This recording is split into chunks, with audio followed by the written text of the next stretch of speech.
good, YouTube? It's Rico the Foxhead here. So, in terms of deck updates, yeah, I do have those other ones I mentioned in the other video put together. Just haven't had time to make videos for them.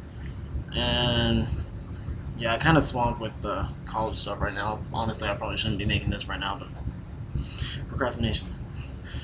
So anyway, I was looking back at my deck profiles, and the most recent Lightsworn one I did, I realized was the version that ran Card Trooper, Trag, and Max C. And in that video I mentioned that there was another version I tried that was a bit more of a classic approach that instead went with triple Celestia. Recent testing, I've actually enjoyed that one a lot more. I don't know if I'd call it better, but personally I think it's a lot more enjoyable. It's got a lot more of a Lightsworn feel to it, as opposed to a get through all the useless cards and spit out JD. So yeah, so I put it back together, so I thought I'd do a deck profile of it just so you can see how you can approach Lightsworn with more Celestia oriented as opposed to more JD oriented. Obviously JD's still the main card of the deck, it's just that you're not relying on just him now. In terms of my Chaos Dragon deck, I haven't changed a little bit. Nothing in the main deck, it's just extra deck because I've updated stuff. I got a Photon Strike Bouncer, so that's all I changed. I just threw that in. I think I took out Maestro for it. Yeah, without further ado, let's get into the Lightsworn deck. Okay, so, alright, monster lineup. 3 JD, that should be very obvious. Like I said, he's still important to the deck. Still the ace card, it's just now you don't need him to win. There are other ways. Mainly the triple Celestia. Honestly, if you want my opinion, Celestia is probably the most underrated Lightsworn card out there. To put in this perspective, she is so underrated that there have been multiple times where I've been on threads on Pojo, and people are talking about cards that just need to be banned. And Judgment Dragon will be the subject of the conversation. Judgment Dragon ideally would be banned. And yes, I agree. Judgment Dragon's a very broken card and probably shouldn't have been made in the first place. But everybody argues that without Judgment Dragon, then Lightsworns would be dead. There's two things that are flawed with that statement. The first one, if Judgment Dragon dies, we still have the Light Rays, and Diablos is a pretty damn good card. But not even considering the Light Rays, the deck can work with Celestia. It's just all you have to do is you have to retool the deck so that you could protect your monsters to summon Celestia. I mean, back in the early days, it was easy with triple Necrogrunner and triple Honest. We don't have that anymore. There's only one Honest. And without charge, it's not as easy to get Necrogrunner in the graveyard. So you have to protect your Lightsworns in other ways to get out Celestia. And that's what this deck does, and that's how I'm going to get into it. But if you can make the best use out of Celestia, she is a really good card. You shouldn't laugh at something that takes out any two of your opponent's monsters, mills 4, and then has a 2300 body. That's pretty damn good. So, yeah. Anyway, more Lightsworns. 2 Jane. I decided to go with 2 just because I had an extra space. I didn't know how to fit it, or what to fit in, so Jane's not a bad card. She runs over a lot of monsters, so just having her 2 is nice. 2 Lumina, obviously.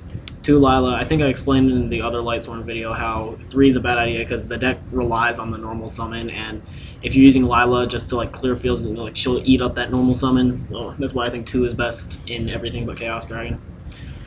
2 Raikou, probably similar reason as Lila, because Chaos Dragon doesn't need the normal summon, so they can work with just setting Raikou. 2 Wolf. As I've said in the past, you don't want to run 3 just because you don't want to draw him. He's the absolute worst thing to draw in this deck. But if you run 1, then you won't see him very often. And then if you run 0, you're not going to see him at all. And really, why would you run 0 Wolf? Because the plus off of him is amazing. So I think 2 is the perfect number for him. And Arcus, I'm testing him right now. I'm really iffy on Arcus. It's just, with Arcus, he's good with Lumina to make C's. He's got decent defense, but outside of that, he's not really impressive. I mean, if anything, part of the reason he's in is he's an extra name. With Arcus, I think I'm running 9 names. I might be running 10. Let's see. Let's see. 1, 2, 3, 4, 5, 6, 7. And then I have 2 more Lightsworn. Yeah, so I'm running 9 names, my bad, if I include Arcus. That makes JD pretty consistent. But like, and then with Lumina, he'll make rank 3s, and that's always a good time. It's just outside of that, there's like Arcus isn't very impressive. He was really good when Honest was at 3 because he was a lot easier to protect. These days, not really. I mean, I could keep him as a name. If I really had to drop something, Arcus would probably be the first to go. But yeah, so I'm still testing him, but I don't know. Aaron and Garroth, they're both decent, but they're not as good as the other Lightsworns. Like, they're both situational. Garroth needs to be with another Lightsworn, and Aaron is only good if your opponent's running defense position monsters. So that's why one of each.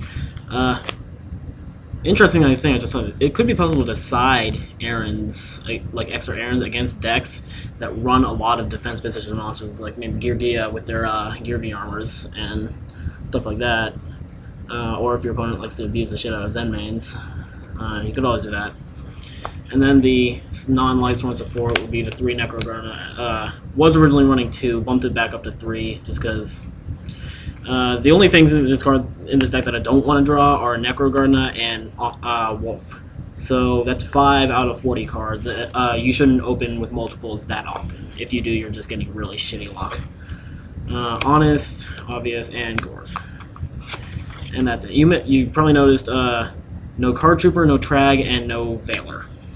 I was looking for I'm looking for more synergy than anything else, and Card Trooper, I dropped Trag mainly for space.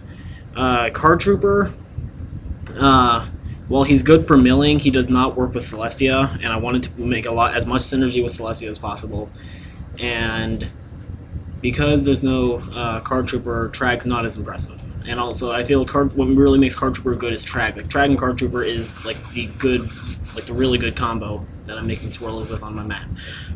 It's a really good combo, and really, if you have one but not the other, it just kind of feels like it's lacking. And for that reason, I also don't run Maxi, because my only hand trap is Gores and Honest. But, yeah. So at that point, if my opponent sees Gores in my graveyard, then they will just keep going even after I Maxi, because they know I'm not going to be able to stop them, no matter what they do. So, and then Veiler, I actually dropped Veiler recently. Again, for the synergy thing, Veiler is good at stopping your opponent, but really, she stops your opponent and she can be grabbed back with Beckoning Light, but outside of that, there's not much you can do with Veiler. I mean, I could put her back in eventually. It's just I'm looking for more synergy, that all my cards link together, and Veiler doesn't really do much with the deck. She does a lot for the deck, she doesn't do much with the deck, and that's why I took her out. Alright, so spells.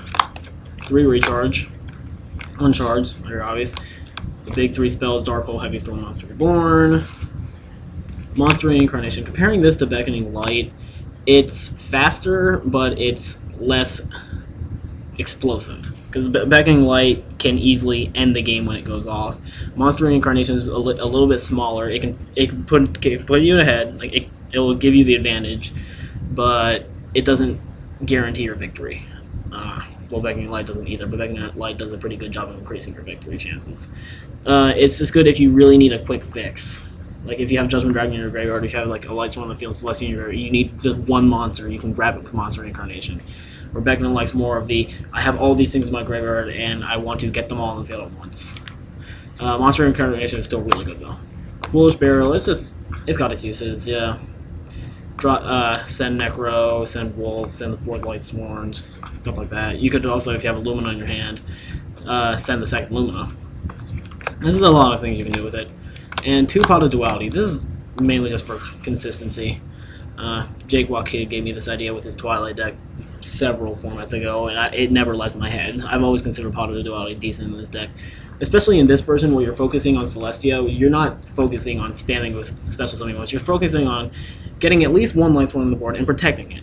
So you can go a turn without special summoning, and Pot of Duality just adds consistency to the deck, because if you have, Solar Recharge in your hand and you don't have a Lightsworn, Pot of Duality gives you 3 shots to get that Lightsworn. So it links pieces together, and that's why I like it. And Trap lineup.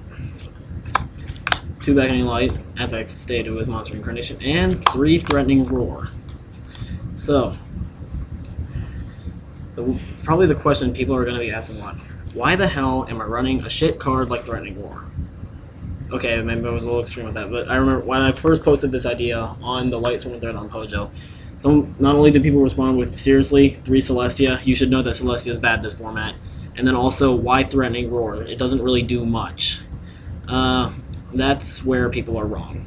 Threatening Roar does not do anything direct. Like people's ideal is probably, why would you run Threatening Roar? It only stops attacks. It doesn't fight back. It just prevents things where you could stop your opponent's stuff like the Solemn Brigade or Mirror Force or Torrential or Bottomless or Dimensional Prison.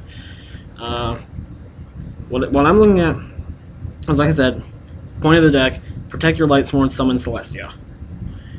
And Threatening Roar, while it does not do anything offensive, it guarantees your Lightsworn will live, unless your opponent does a Dark Hole. It will guarantee they will live, because if you set like the Solemn Brigade, Bottomless Mirror Force, your opponent can MST it, and then your defense is gone.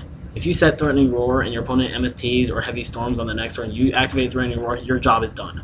You protected your Lightsworn. And next turn you will go off with Celestia. And that is why I think Threatening Roar is really good in this deck. Just because it does what the goal of the deck is. The goal of the deck is not to fight back with trap cards. The goal of the deck is to protect your pieces, get your pieces together, and go off. And I'm mildly upset that one of these Threatening Roars is common, because it's the only non-hollow in this deck, but that's a different story. And that's the main deck. If you look back at really old Lightsworn builds, it's very similar to that, like pre-Duelist Genesis Lightsworn builds. That's actually what I based it off of, because I was using the idea of Lightsworn was successful before Charge of the Light Brigade came out. It was able to compete with Dad Return and Gladiator Beast during like that format when those were the 2 top decks, and they didn't have Charge of the Light Brigade because that was released in the Duelist Genesis, and that was when Teledad came out. So there had to be a way that the deck can compete without Charge of the Light Brigade. And so I looked at the older builds, and I saw that that's how it worked. It wasn't as fast, as obviously, as it would with Charge, but they used their pieces to protect, to summon Celestia, and then end the game with JD.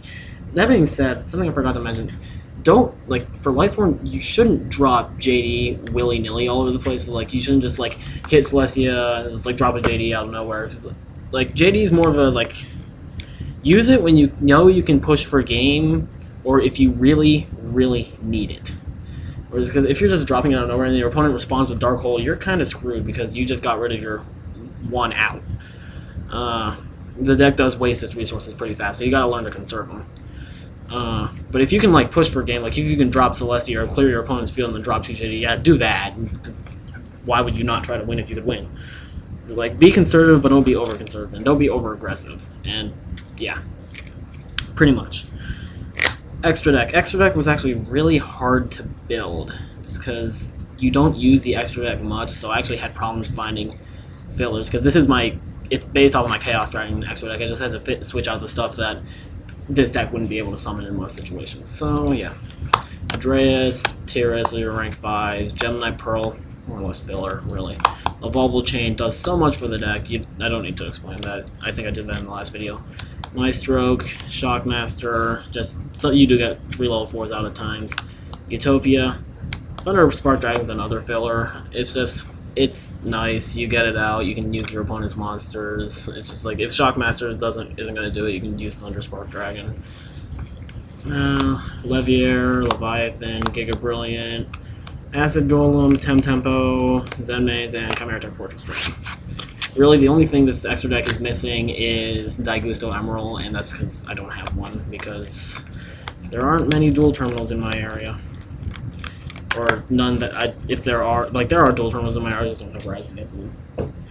So yeah, I don't have a side deck for the deck, I just didn't bother building one. Okay.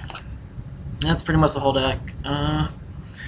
Yeah, I'll probably get to those other decks I mentioned in the Chaos Realm eventually. But there actually is another thing I've been working on, and I am actually enjoying where it's going, so I actually really want to post it.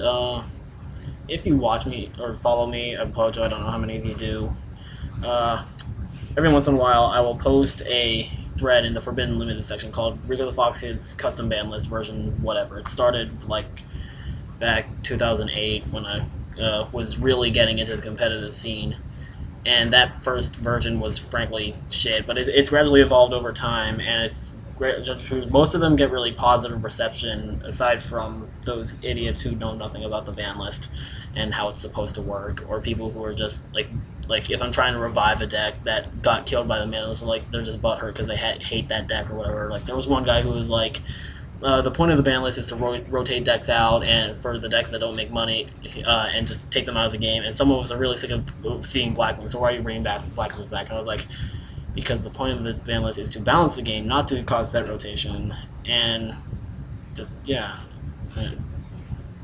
Some people just don't know what they're talking about. Anyway, I digress. So I actually managed to get my custom ban list into Yu-Gi-Oh! Pro, the program that's similar to Dueling Network, but does everything for you, so there's less stupidity. And I've been testing it. It's really balanced, and I really want to share it with other people. Like, I always post my deck, like the ban lists on Pojo, but I've never really been able to test them much. I tested version 25, which is the current version I'm working on is version 27. I tested 25 on DN against myself for a while, and it turned out pretty well, but there were still some kinks. I think I managed to get the thing very balanced. It's more or less the goal of the ban list. It's a very extreme, radical ban list. Like it changes up the game a lot, but I think it results in getting a very balanced, diverse format where like you could run just like if there's anything that has even any remote competitiveness, you could probably run it and do pretty well as long as you know how the deck works. And it really causes a lot of thinking onto how you're going to run like certain decks, because the only two cards that you consider probably true staples that I kept in the format were Heavy Storm and MST, and both of them are at 1. Everything else you can argue to not put in the deck. So it's just like there's really very few true staples in this format, so you really have to think with deck building. You have it's a lot of skill. There's no like stupid luck sack shit and stuff like that. And now, since I learned how to put it on in Yu-Gi-Oh! Pro, I uploaded that file to mediafire.com, and I'm gonna just like share it. I'm gonna make a post on Pojo with the ban list saying how you can get the thing into Yu-Gi-Oh! Pro. And then on this channel, my next segment of videos is going to be just parts of like showing the like the custom ban list, what cards have been newly forbidden, limited, semi-limited, or unlimited, and how I came to those conclusions and like what it does. And really, just under this ban list, there are so many decks that are viable. It's just like Lightsworn's viable, Blackwing, 6 Samurai, Windups, Gadget, Frog Monarch. It's just like, think of a deck that's either been competitive in the past, currently competitive, or just like it had its chances but it never thrived, or maybe just an unknown deck. You could probably make it work as long as it's got the consistency and it has some competitive value. Like I really can't make Harpies or Toons competitive, like super competitive, because they just don't have the pieces they need for it. But yeah, so I think it's really turned out well, but I would like to see people's opinions.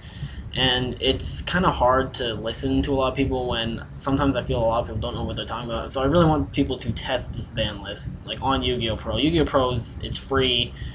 I mean, there's not much of a reason to not download it. Like if you don't want to download it, then obviously yeah. But it's like if you feel it's just like a stupid pro, just give it a shot or something. But yeah. So yeah, I'm gonna post that on Pojo. I'm gonna post the. When I get the thread, I'll probably post a link to the thread in the description down there, assuming that it stays down there since YouTube likes to change its format, just wherever the link description is. And yeah, so that'll be up soon. Thanks for watching this, and see you next time, YouTube. Deuces.